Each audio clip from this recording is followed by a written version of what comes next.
Hello, everyone. Welcome back to the channel. I want to talk about something that has been bothering me.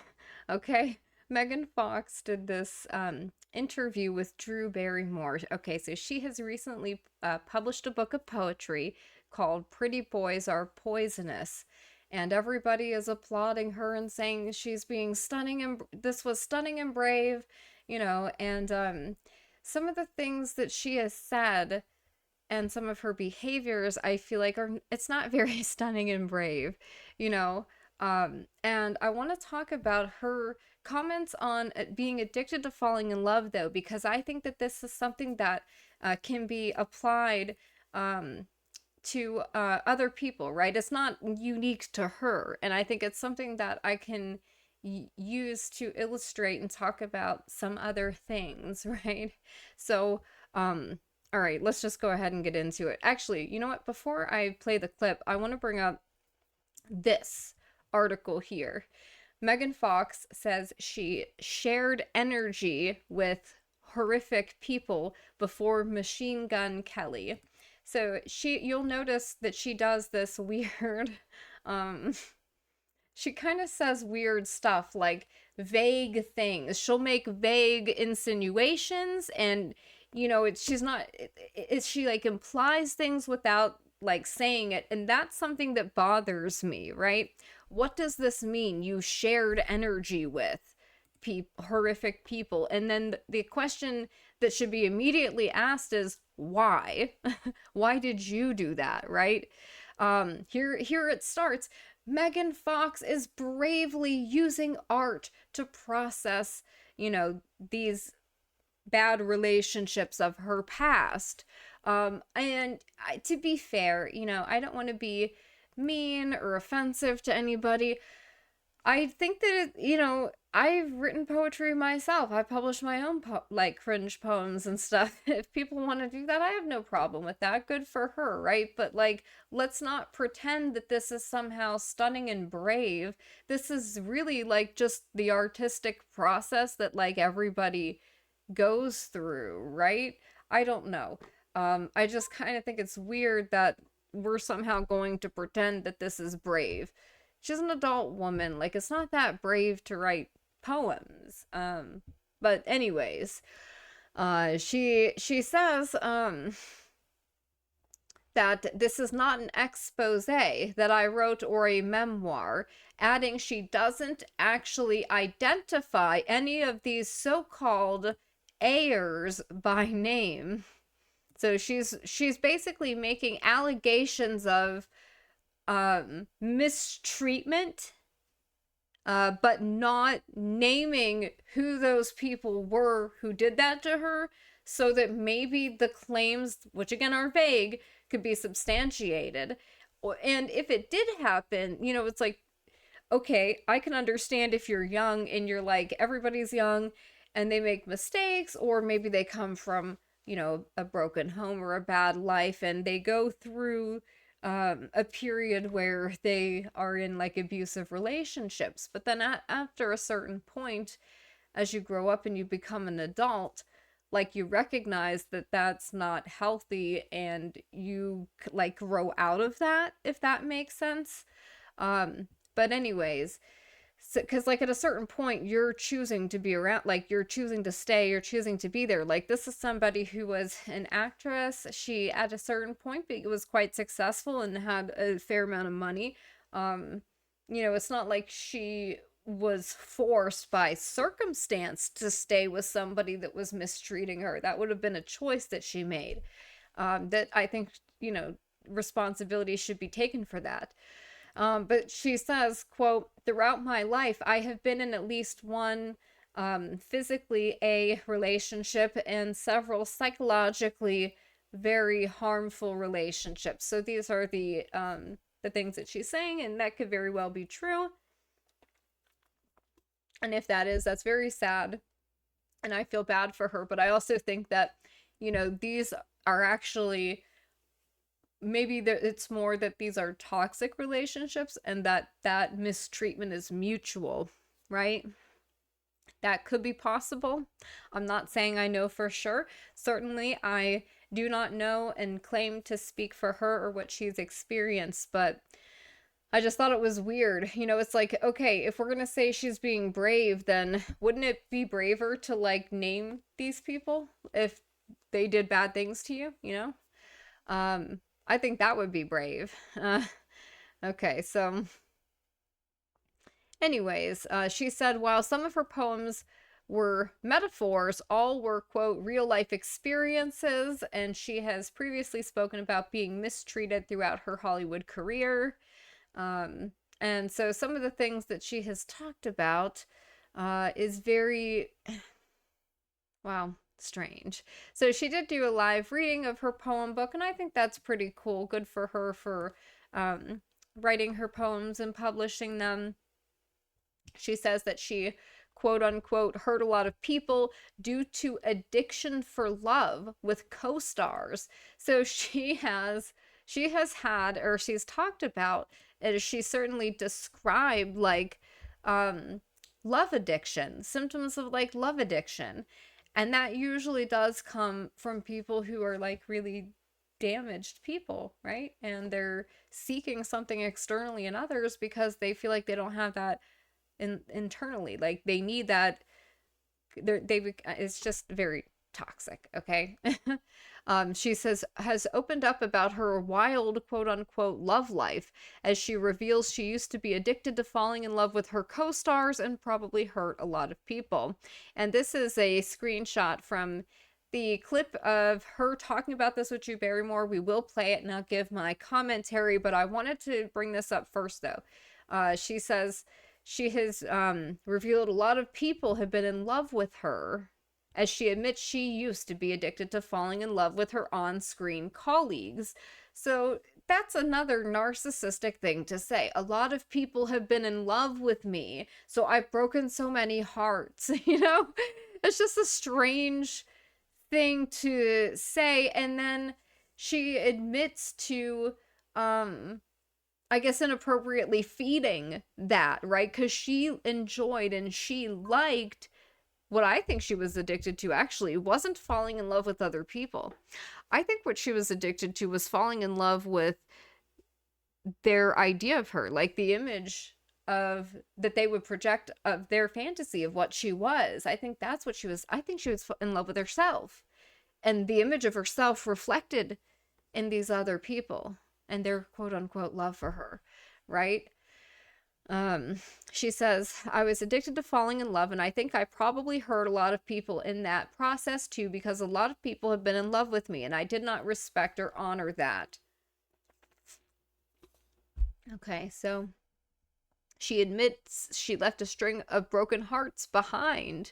So she has admitted that. And again, it just does sound like very narcissistic behavior. So the thing that I know from my personal experience with narcissists is that they don't actually change. Or if they do, it's very hard for them and they really have to like make an effort. But she talks about her childhood trauma affecting her past relationships and how having her own children changed things for her. Talks about love addiction. Okay, so now let's go ahead and get into the clip. When did you... Oh, and I have to make a comment here before we get into this because I'm just going to tell you now.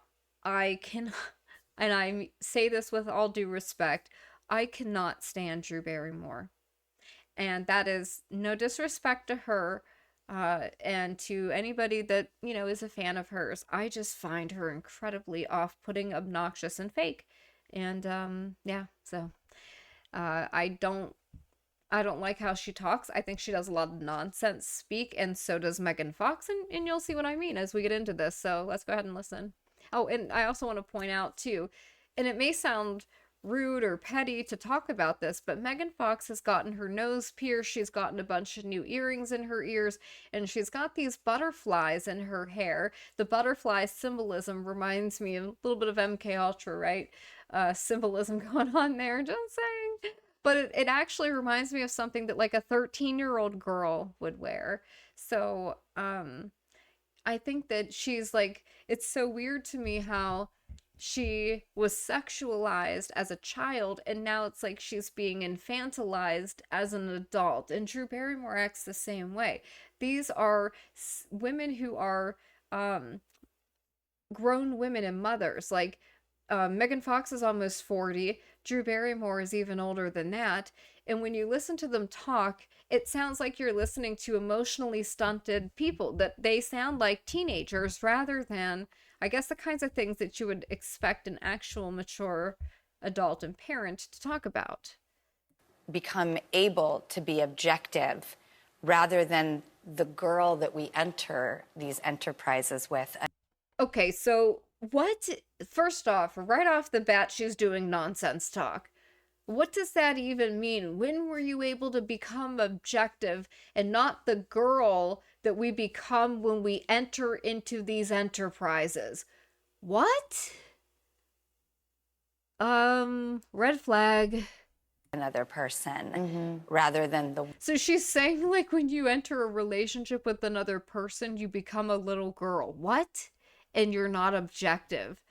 I would say that I'm sure there are some people who do go into relationships like that, and it's typically very emotionally stunted people that are not very mature and go into things kind of like in the way that teenagers do, rather than a grown adult who has been through the life experiences and would not be becoming a girl because they're going into a relationship. I just thought that was such a strange and odd thing to say. And is that just me? Guys, let me know if that's just me or if you thought that that was weird too. Woman who realizes that person that you're engaging with will not get there. And then she says, when do you go from being a girl to becoming a woman that realizes that person won't get there? And what she's saying is, so I'm going to try to translate this. I could be wrong. I'm not trying to put words in her mouth or speak for her, but that was a slew of nonsense. And I think what she's trying to say is that she enters into relationships with blinders on and unrealistic expectations of people. And then once she's gone through this stage of idealization after putting people onto a pedestal with unmeetable expectations that they inevitably are not able to meet, then she says, oh, then you become the woman, and then you realize that person's just not gonna get there. And I think that wording it that way is so immature, as if somebody has to change to conform to, like, be this person that, number one, they never were, that you projected your desires onto them of what you wanted them to be. And then it's like saying it's their fault that they just can't get there. And so that's just you becoming a woman, like to realize, like, what? Like, shouldn't you already, as an adult, have realistic expectations? I don't understand. I think that I go on that same journey with every relationship. I enter every relationship as the girl. And then Megan Fox responds and says, I think I go into every relationship like that. So she's saying she goes into every relationship with the mentality of a child, like, and having, unrealistic expectations, and probably idealizing somebody, and then going through a process of realizing that she created a construct, and that didn't exist. But rather than realizing that that's what that was, like a normal person realizes, oh, when you first meet somebody, you experience these brain chemicals, and, there's a lot of intense feelings, but you recognize that those are temporary. Those are not going to be long-term feelings, so you don't think emotionally. You try to maintain, as an adult, your ability to stay logical, right? And rational, and understand that. But it sounds like what she's saying is that she, kind of like a teenager again, is like an emotionally stunted person, goes into every relationship like this with these blinders on, and then idealizing people. That's what it sounds like to me. Who's hoping and who's wishing, and then at a certain point in that relationship you grow into the woman who realizes. Wait, So I wouldn't. the woman who realizes what though? This is the thing that they're not articulating.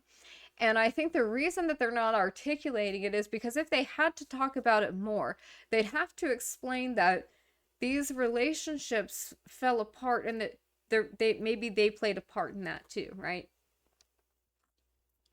But they're just kind of explaining it away as like, oh, I was just the girl with all this hope, but then you just have to mature and realize that as a woman that you shouldn't have hope or so. It's like, what? And then it's like, well, wait a second. What hope? Was it a logical one, or was it something that was unreasonable, right? That like was delusional that nobody could meet. So that's what they're not really fully articulating, I think.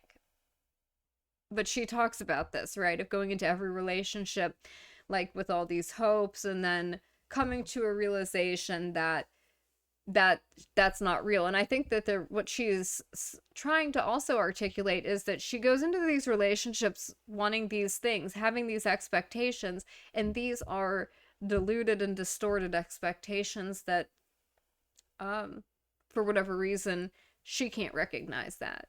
And say that I got to a point where now I always enter a relationship fully realized. I definitely don't, because I'm constantly attracting. What does that mean? Going into a relationship fully realized? Like what are you supposed to have realized? I hate it when people use these weird, vague nonsense terms like a fully realized individual. Well, what does realized mean to you? I feel like people are constantly changing and evolving as they grow in age over time. You're never fully realized at all. At least I don't think so. I don't know. I just find that to be such a strange thing to say. And then Drew Barrymore, just again, looking obnoxious. I don't think she even understands this. Partnerships and relationships are really just a place for you to have to face the shadow of your childhood traumas. And okay, so that's not true. To an extent, I understand that that does happen, right? It's not supposed to be that way, though. Your relationships aren't supposed to be a playground for you to like explore your so-called childhood traumas. A lot of times, though, for people who have had traumatic childhoods, they do end up repeating that same cycle, and they don't realize they're doing it. A lot of times it's subconscious. They gravitate towards things that are familiar to them, which would be people that were around them as a child and the people that, whatever, mistreated them in some way. So, yeah, and then she talks about like attracting things to herself as if she has zero agency. Like she's just this victim, right? And again, like I'm not saying that everybody's had hard childhoods. That's the other thing. Like I've had a bad childhood and I know that, but I don't think that I'm unique because of that. Like I have enough self-awareness to recognize that other people have had that too, and a lot of people have had it worse than me. It's not like an excuse to explain away or rationalize away bad choices, bad behaviors, and then repeating those behaviors. You don't just attract people to you, you are actively choosing to pursue those people. You don't just attract things to you. That isn't a thing. This is something a lot of New Agers talk about, like this attracting things to yourself. Okay, well, I'd like to attract $1 million. Where is it? It just, no, that's not how it works. Or everybody could be quote unquote attracting the things that they want. the shadow of your belief system about relationships that you watched in your parents, whatever that is. So, okay, this is,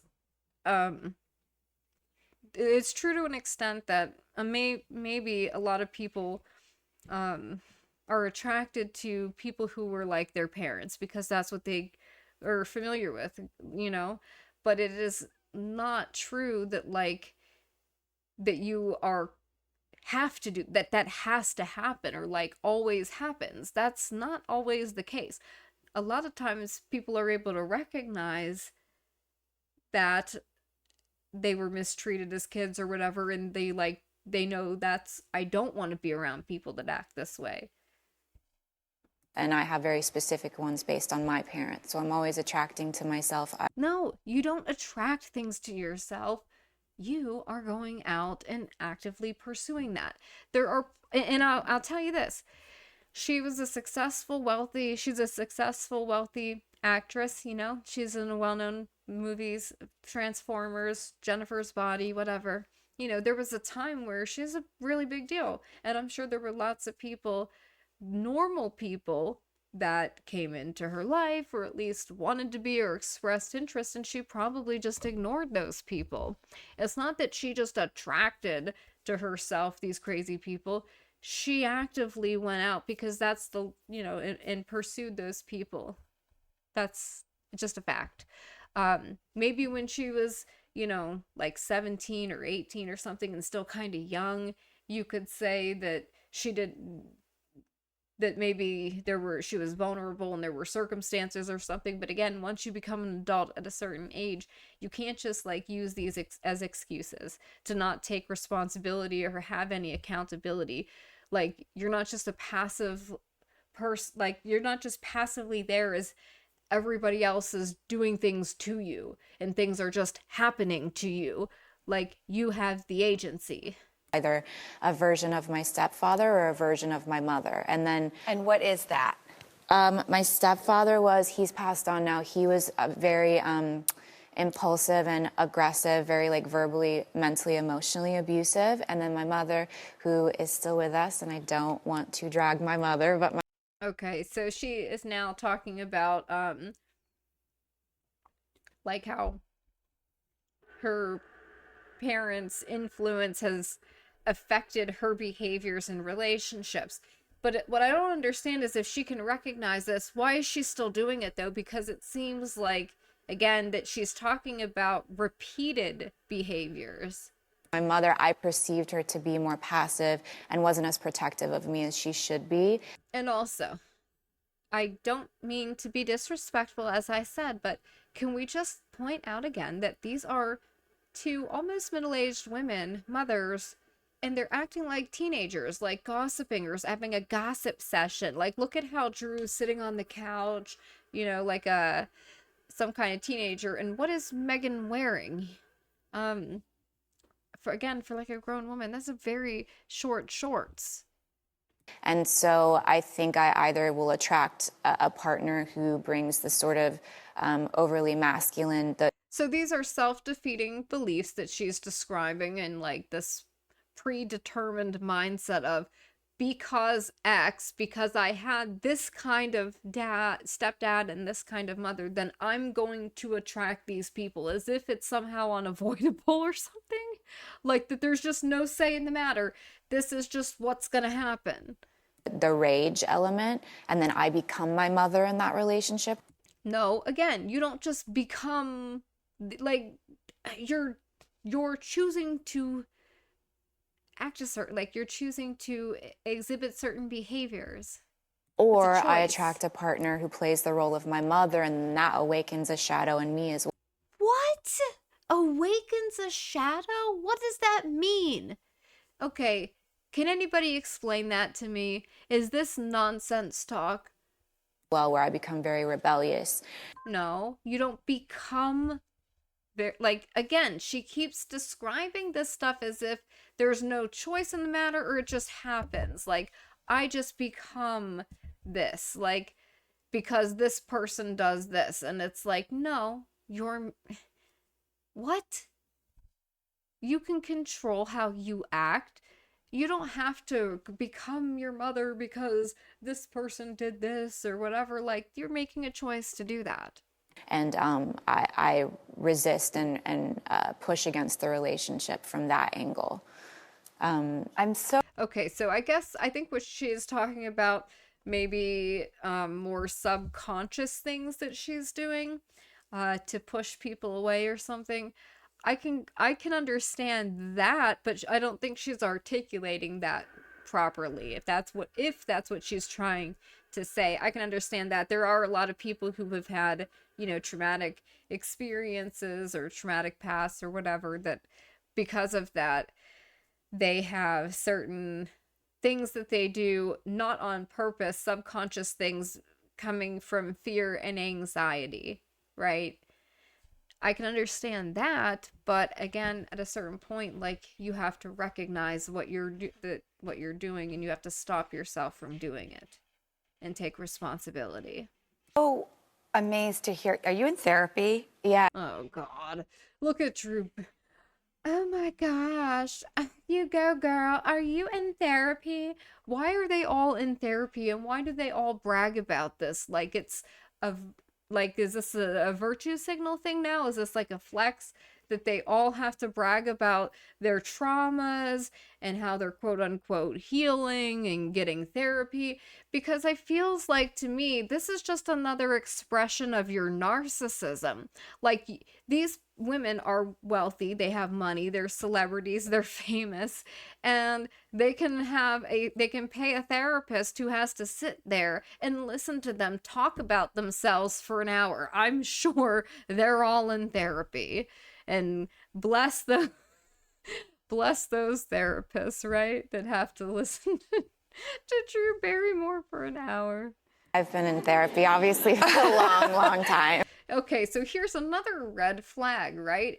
She is kind of, again, bragging about being in therapy for a long time, but then keeps talking about these things as if she has no agency and hasn't taken responsibility. So what kind of therapist is she getting advice from that isn't telling her, you're an adult, you're accountable for your behavior, and you aren't manifesting and attracting things to you. It's not some big cosmic universe thing. It's literally, you are just choosing to act this way. Like, and you can easily change your behavior. Anyone can learn and change and grow and self-reflect. It's, yeah. The key words you're using. The key words you're using, they all weaponize therapy speak to virtue signal and to, again, I feel like this just fuels their narcissism. It allows them to talk about things and self-congratulate themselves for all the inner work and healing that they're doing. Too. Like, I have been someone who entered all of my relationships hedonistic and then incredibly stubborn. Wow. She just admitted that. And, I'm not surprised to hear it. That does track with the, the narcissism. And then Megan's like, yeah, you're right, sure. And my question is, like, they keep talking about this stuff as if these are past behaviors, but then again, it doesn't. When you listen to them continue this conversation and you listen to them talk, it doesn't sound like that they are past behaviors. It sounds like they still think the same way and will do the same things, Yeah. Like, I loved the drama. I loved the butterflies. Mm-hmm. I loved the highs and lows, the agony and the ecstasy. Yeah, teenagers. That sounds like something a teenager loves. Like, oh, wow, you were addicted to brain chemicals. And to be fair, I think for Drew Barrymore, I remember reading somewhere that she like started drinking when she was 13 years old and whatever. She had like this Hollywood family, so she was probably like groomed into a lot of this stuff. So I just, want to point that out. But this is psychotic stuff that she's talking about, being addicted to like constant drama. That's, yeah, narcissists are like that too. They always need their fuel, their attention, their validation. They need the chemicals, the highs and lows. Like, normal stable people don't want that, and they don't like it or need it. Like, these are not people who should be giving anybody advice. They keep talking about this stuff as if it's something that they have triumphantly overcome, but then they they seem like they haven't changed at all. And that's the greatest and that they're addiction of still all time. doing it. Nothing can replace that. It's The greatest addiction of all time, and nothing can replace that, she says. The so-called drama of these bizarre, fake, intense relationships, which again, I feel are simply manifestations of narcissism, right? so hot. The endorphins can't be replaced from a dramatic relationship. So she sounds like a vampire. Like, it sounds exactly like the kind of women that go out there and start fights with people because they are addicted to the attention that they get from that generates for them. The attention, the feelings of power and control over others that they can feel from that, right? And this is, so they're glorifying toxic relationships and toxic behaviors, while at the same time we're going to pretend she's stunning and brave for like writing a poetry book about choosing as a grown woman with 3 children to engage in bizarre, abusive, toxic relationships. And again, at a certain point, it is a choice. You have money, you have resources, you have a platform as a celebrity. You don't have to engage in that. It's a choice. Like that, yeah, it's easy to get addicted to that. Well, then I would respond also to a lot of the drama, like with total rebellion, as you said, and like rage. It's like, So she loved the drama, but then would respond with rebellion and rage. It just sounds insane and like narcissistic behavior, abusive behavior. I would meet fire with bigger fire. Yeah, that's not healthy. And then at some point, and this is part of like the death I think I'm still mourning and wondering, The death I'm still mourning? when does the rebirth kick in? Oh my goodness. Again, this is the delusional way that they still talk about this stuff that isn't real. Of I became passive for the first time in my life I'm with you there, yeah. because I've got kids. Yeah. And so now this isn't about me anymore. And you're a mom and Yeah. you have 3 incredible children. What is it when it comes to your kids? What side of the woman does that represent? Again, this is what I mean about this. Just sounds like self-congratulatory narcissism.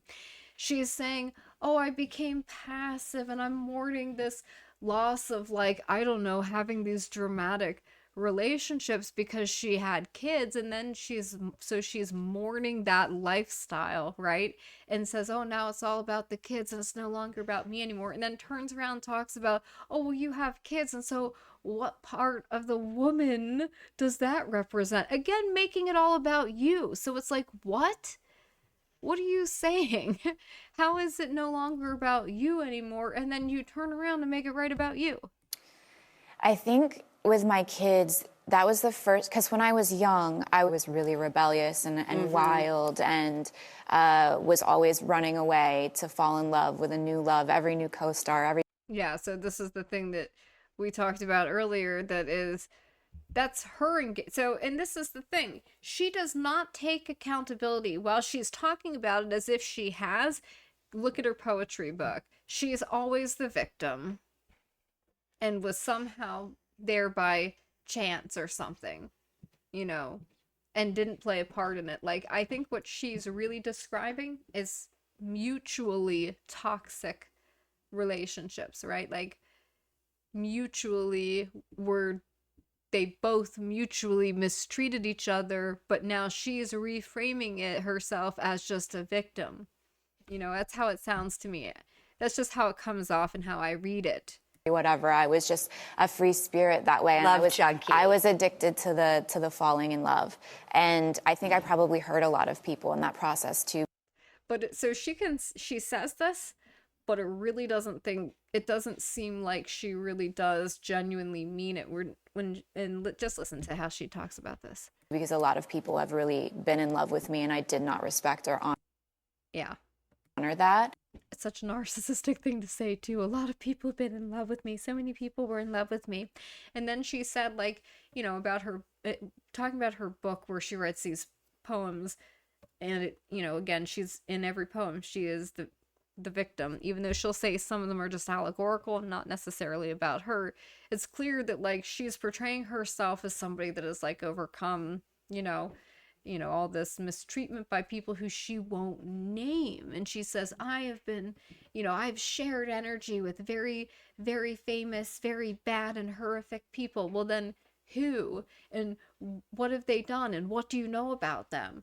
Right? Like, what is so horrific? Like, because it would be one thing, right? When there were people that were coming out talking about uh Harvey Weinstein. I don't know, did she speak out about that? I don't know if she did or not, but like, did she ever come forward and like name people and talk about things that happened to her? Because it sounds like she talks about protecting these people. And then when I had kids, something happened in me where, because I didn't want to repeat my childhood, it was so important. I think it's a major part of my soul's journey in this lifetime to not repeat my parents' pattern with my kids. And I was always very aware of that. And okay, well, she also left the father, right? Like, she and their father are no longer together. So, okay. And also, as far as her kids go, have you, she has 3 sons, and all 3 of them happen to be Transformers, if you know what I mean. What is the likelihood that all 3 of them just happen to have, like, gender identity issues, and they all 3 chose to be Transformers? I don't think the odds of that are like, that's not likely that all 3 of your kids would end up with these fringe beliefs, and you didn't impose that on them because of your own delusional narcissism. so this selfless person was born when I birthed my first child. And again, to talk about yourself as selfless, I also find weird. I get what they're saying in a way, like, to be fair, if she's saying once you become a parent, you become a more selfless person because you love your child so much. I understand that. I know that, but that doesn't mean you're totally selfless. I wouldn't use selfless to describe it. Yes. Yeah. Oh my god. Yeah. I'm going to lose it. Drew's exaggerated performative behavior here is obnoxious, right? Am I the only one who finds this annoying? Guys, let me know if I'm crazy or if I'm just being mean. I'm sorry if I'm offending people. Yes. But I hate when she does this. She did this stuff with like Dylan Mulvaney too, when she had him on, like how she got on her knees, didn't she? And she like held his hands, and it was just so creepy and over the top, and it just doesn't come off as genuine. I don't like it. Yeah. And then everybody's clapping like seals, Oh, wow, how great. I'm having a quintessential aha moment, as Oprah so brilliantly puts him. I'm wondering if part of the death of that rebel was not caused by a man, but by my children. What? Oh my god. Wow. Okay. She just is having this aha moment now. How old is she again? Okay, so let's move on now. I want to go back here to there's a couple things here.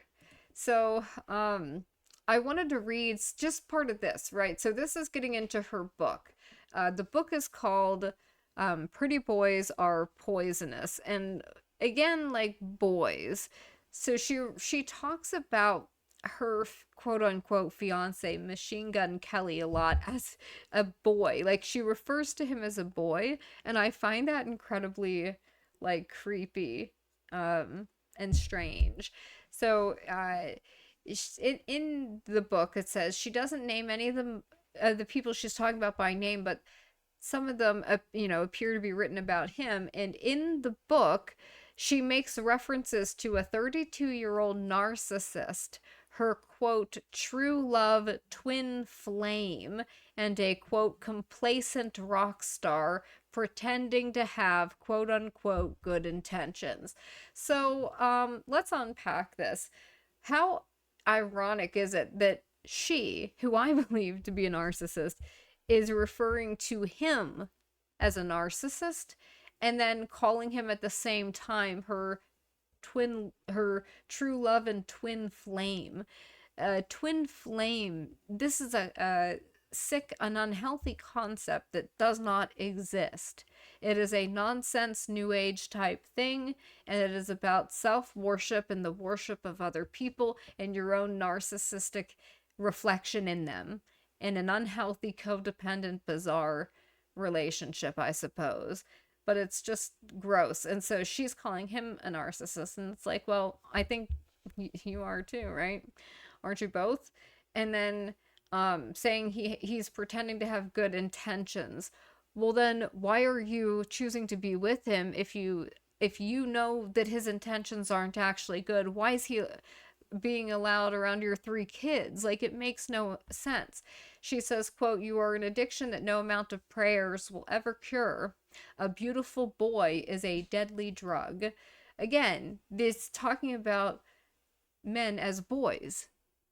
It's a strange thing, as if she's a teenage girl. And that's how it sounds, right? Referring to another person as an addiction is a bizarre thing that like sounds like a teenager. Quote, you are killing me, but my heart won't give you up. I don't know. It sounds a little bit over the top to me and dramatic. Sounds narcissistic, doesn't it? And just look at, I mean, what is this? And again, I try to be nice. I don't want to offend people. I'm not trying to like put down people's appearances or outfits or whatever, but what is this? If not um, you know, physical display of their narcissism manifested in how they dress and present themselves. Again, this is a mother. I don't know why you would want to dress like that. Oh boy. Yeah. Let's see. I think there was one thing in here. Oh yeah. Okay, so this is the things I wanted to get into. The things that she's written. She talks about the relationship, saying, I often wonder how something so pretty could be so iniquitous, but they say Lucifer was God's most beautiful creation. Ah, dramatic. And then like some of the names of this stuff, an angel with a fully automatic, like it's kind of cheesy, right? Like she's trying really hard, I think, to come off as like intelligent and artistic and things like that. And that's fine. Um, yeah. Some of this stuff is also gross. Some of the things she talks about is it's just gross, like bragging about something like this, saying you've been fighting me for 3 hours like we're in a game of Mortal Kombat. You are a almost 40-year-old woman. Why are you in a relationship like that? Why? It's like, don't blame that person. Blame yourself. Take responsibility. You are a grown woman. Enforce your boundaries. And then just saying something like this is just so immature. And then the themes of trauma bonds and twin flames. Like, guys, do we need to say more? This is mentally ill stuff.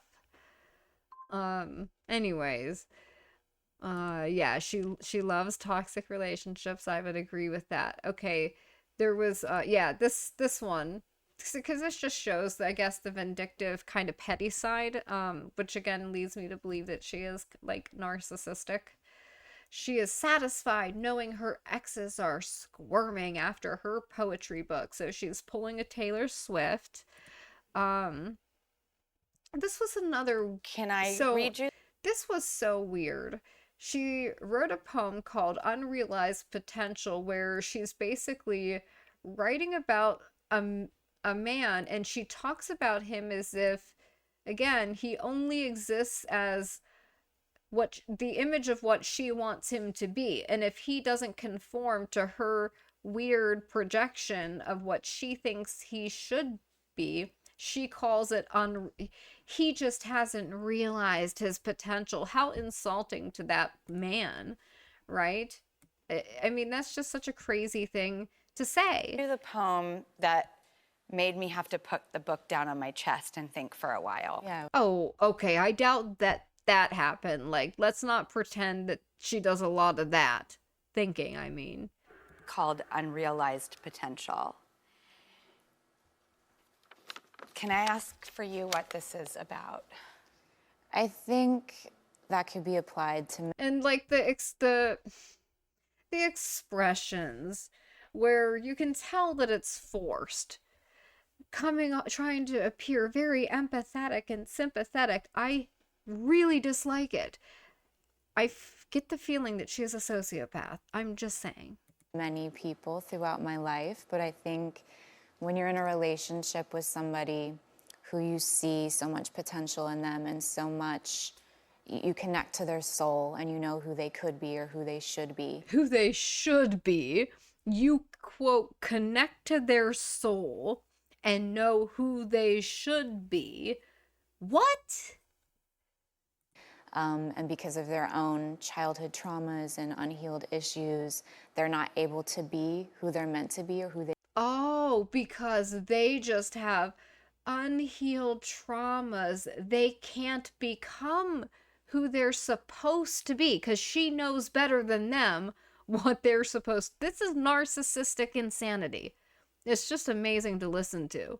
they can be, and they operate at a lower frequency than where they should be. And They operate at a lower frequency than they should be. Again, what does that mean? And it's so bizarre and insulting a thing to say.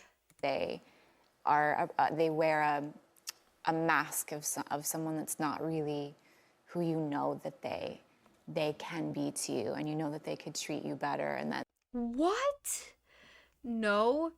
So is she talking about trying to like change somebody that is who they are and they're just like she's trying to be Captain Save-A-Ho or something?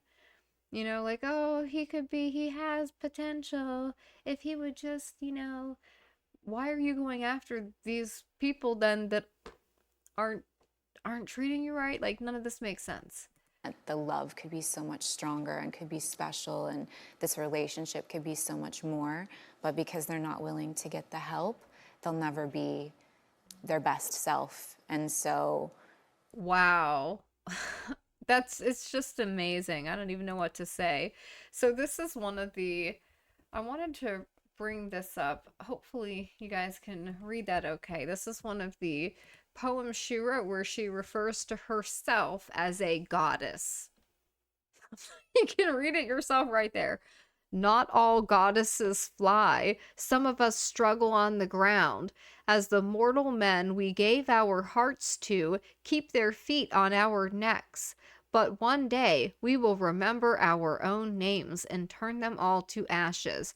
Hell hath no fury. So this is like evoking this weird, like, I feel like she's trying to kind of like play on the like nostalgic Jennifer's Body vibes and like what she's doing. So it's like this, I don't know, this like scorned woman with these poems here, but referring to yourself as a goddess, a little bit strange.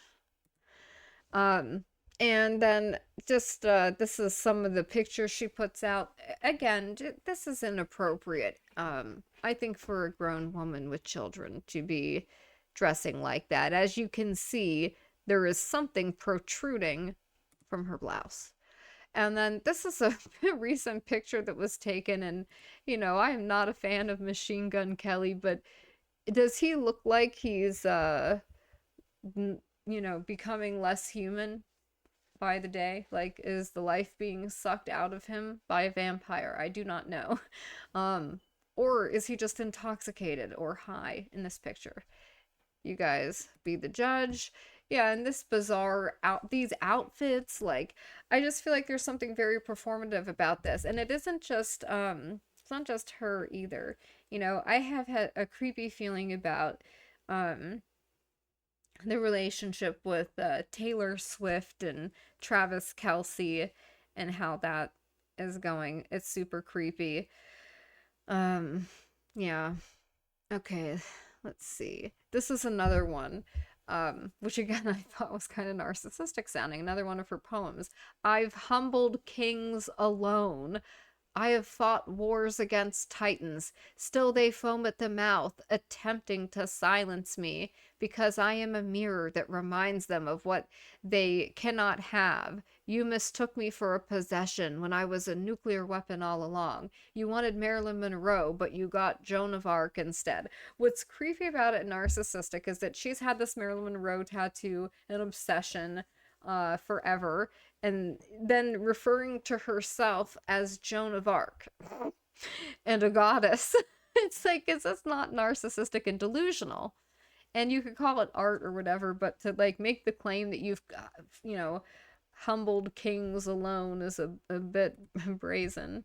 This is another bizarre thing that she's done. When I talk about like full on delusional and narcissistic, this is what I'm talking about. This is what she talked about, her, and she's posted this about Machine Gun Kelly.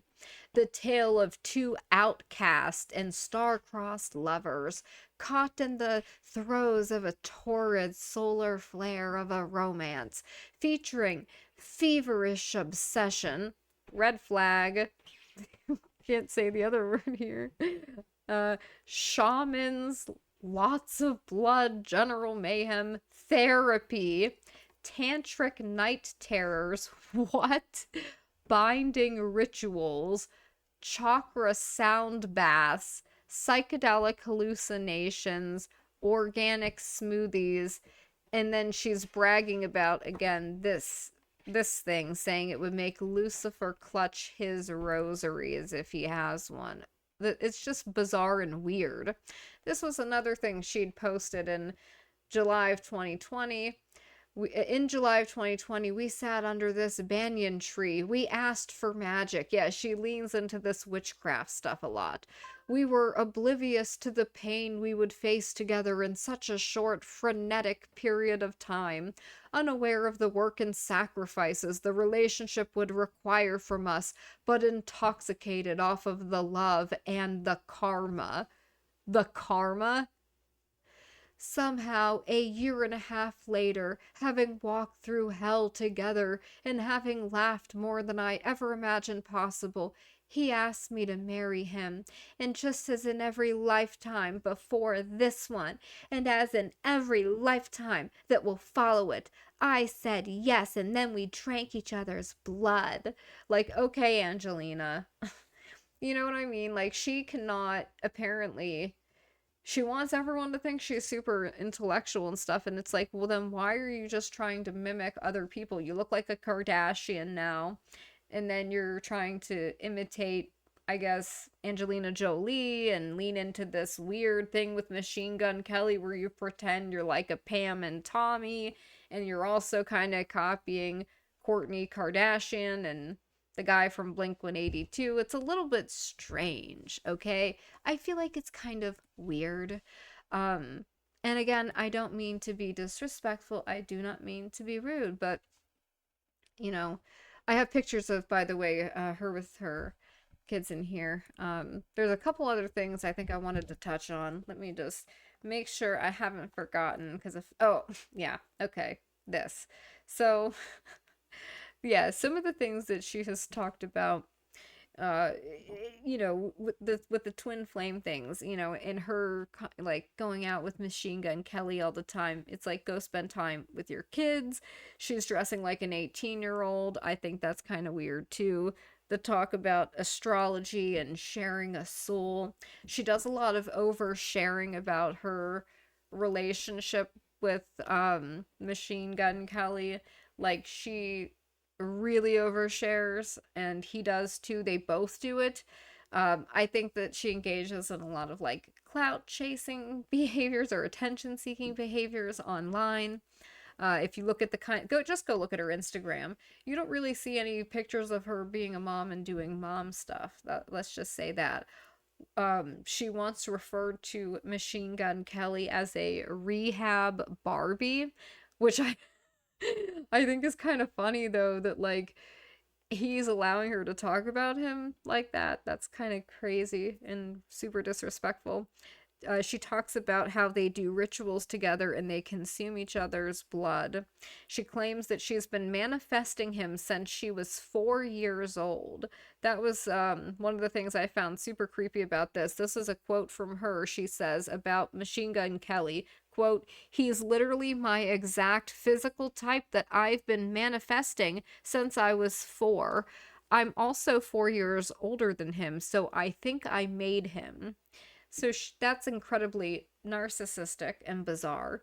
And she said other weird things like that too. She said something like, "Oh, I wonder, what he would have been, what he would have become, or what kind of person he would have been like if it wasn't for my influence of me manifesting him to be what I wanted him to be." It's like, what? That's such a crazy way to think of and talk about another human being. And it does seem like the way that she and him, the way that they interact, or how they act, it just seems like everything they do is designed to get media attention, and it isn't like, it doesn't seem genuine. And then on a final note, one other thing I want to get to on her is that she complains a lot about being objectified while she chooses to self-objectify. Look at go look at her Instagram. Look at the kinds of pictures she's posting. You know, she is objectifying herself, and then she objectifies others. Like, she calls Machine Gun Kelly a rehab Barbie, and she's, talks about how she made him and like manifested him and it's just so creepy. So that is objectifying him. Um, yeah, so if she manifested him, then I guess he just exists solely for her and her enjoyment, right? Isn't that what she's saying? She also talked about sending her 3 transformer sons to very liberal schools. We know that. And one other thing to note about Machine Gun Kelly, he has made very gross, um, inappropriate comments about young underage girls, 13-year-old girls, to be exact. You can look it up. He's done it publicly numerous times, and I don't know why somebody with children would allow somebody like that to be around theirs. I think it's kind of gross. Um, Actually, I think this has actually been a very long video. I didn't intend for it to go this long, but I think we should close off really, then, on talking about toxic behaviors of delusional narcissists, female narcissists. Female narcissists often harbor grandiose fantasies about their own importance. These delusions can manifest in a constant need for admiration and a belief that they're entitled to special treatment. Does that does that sound familiar? I'm not, like I'm saying, I'm not diagnosing anybody, of course. I'm just explaining things, so that people understand and are educated on them. Some of the manipulation tactics. They're very good at manipulation. Emotional. So female narcissists specifically are very good at emotional manipulation, guilt tripping people. They are very good at playing the victim to control other people around them, weaponizing their traumas, for example. The lack of empathy. They seem to exhibit a consistent lack of empathy. They may also struggle to understand or acknowledge the feelings of others, like their self absorption blinds them to the emotional needs of the people that they have to interact with and be around. Um, they have feelings of entitlement and superiority. They believe that they deserve special treatment, unwavering attention. It's a form of grandiosity. They're very competitive. Like some of the female narcissists can be intensely competitive, and they might view life as they're like, they feel like they're in a constant competition, and they'll go to great lengths to prove that like they're the most superior or they're the most beautiful. um you know, things like that. And she has talked about having body dysmorphia and stuff like that, gaslighting. They will distort the truth, deny their own actions, and manipulate your perceptions of reality. This is designed to leave the person questioning their sanity. And then playing, the victim. They portray themselves as like being perpetually wronged, or just like, oh, misunderstood. Like, I've been so misunderstood and mistreated. It is a manipulation tactic that is designed to garner sympathy and deflect attention from their own harmful behaviors. And then, of course, they do what, all narcissists do, and that is that they devalue and discard people that no longer serve their needs, because they view people as sort of like tools, right? And if the tool isn't doing what you need, well, then it's not useful to you anymore. So they just discard it because that's how they think. um I want to read a couple quotes from her that so this obviously shows um her like emotional dysregulation. This is a quote from her. This is during an interview she did with Rolling Stone. She says, quote, "It doesn't mean I don't struggle. I am very vulnerable, but I can be aggressive, hurtful, domineering, and selfish too. I'm emotionally unpredictable and all over the place. I'm a control freak. My temper is ridiculously bad. I've destroyed my house." Unquote. Um, as a child, she said that she had panic attacks that manifested themselves as violent, rageful temper tantrums. Like, I didn't know how to control myself or what to do, she says. And I wonder if she kind of projects this onto other people, that she thinks that they are, that she's like manifesting people that have like rage problems. And then feelings of shame. This is another quote from that same interview. Quote, "I'm really insecure about everything. Like what those reporters said about the movie. All I could think was they're mocking me. I have a sick feeling of being mocked all the time. I have a lot of self-loathing." Unquote. And that's suggests like a very fragile ego, very fragile sense of self, a lot of kind of maybe caring too much about what other people think and what other people's perceptions of you are. And then she says, quote, "I go bat shit. I've had to say to Brian," this was her former husband Brian Austin Green, "you have to go and stop talking to me because I'm going to yeet you. I'm going to stab you with something. Please leave.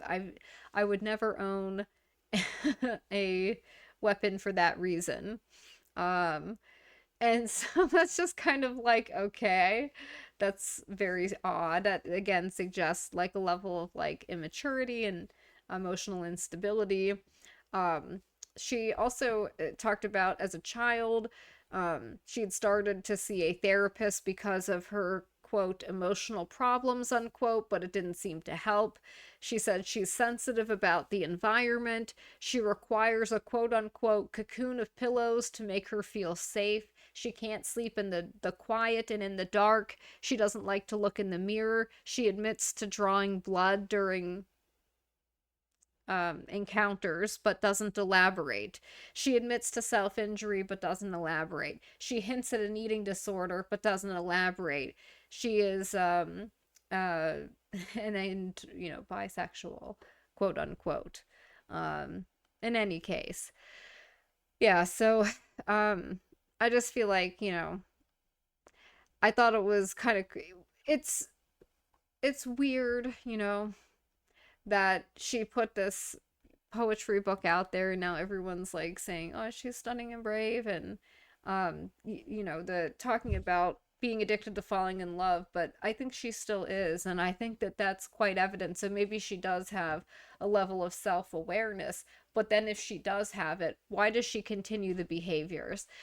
This was a very long one though. I'm interested to know what you guys think of this. This was one of the poems she wrote, and I want to close the video by talking about and pointing out something here that she writes. She talks about how her body aches from carrying the weight of their sin. So she talks about how she spent her life keeping the secrets of men. And it's like, well, why would you keep their secrets?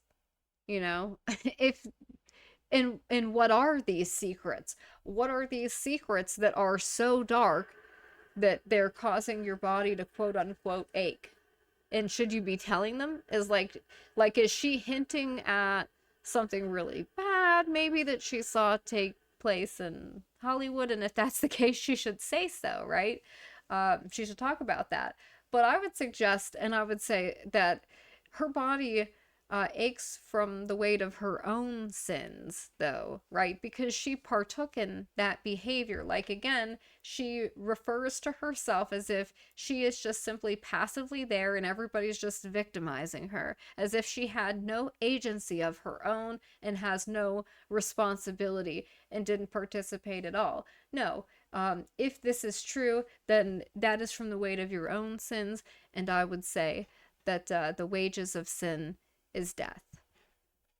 So that's it. That's all for now. Bye, guys.